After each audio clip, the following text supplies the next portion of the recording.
மகாபலிபுரத்துல மட்டும்தான் நாங்க மீட்டிங் நடத்திருக்கோம். சென்னை சிட்டில எந்த மண்டபத்துக்கும் அப்ரூவ் கொடுக்க கூடாதுன்னு முதலமைச்சரும் முதலமைச்சர் குடும்பம் அங்க இருக்க அமைச்சர்களே போன் பண்ணி எல்லா மண்டபத்தையுமே மிரட்டிருக்காங்க.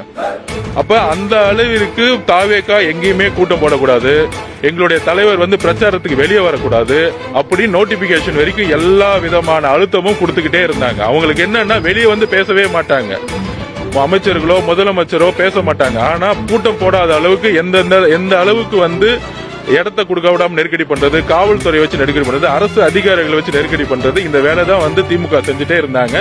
இப்ப தமிழக வெற்றி கழகம் எந்த இடத்துலயும் தேர்தல் அலுவலகம் போடக்கூடாது, பணிமனை போடக்கூடாதுங்கிற ஒரு ஒரு ஒரு ஒரு ஒரு பயத்தால ஏற்பட்ட ஒரு வெளிப்பாடுனால இந்த வேலையெல்லாம் செஞ்சுட்டு இருக்காங்க. அதையெல்லாம் நாங்க எதிர்கொள்வோம். எங்களுக்கு இங்க ஆபீஸ்லனாலும் பரவாயில்ல, தெருவா நடந்து ரோட்ல நடந்து நாங்க பிரச்சாரம் பண்ணுவோம். அதனால இதை நாங்க எதிர்கொள்வதற்கு தயாரா இருக்கோம். அவ்வளவு.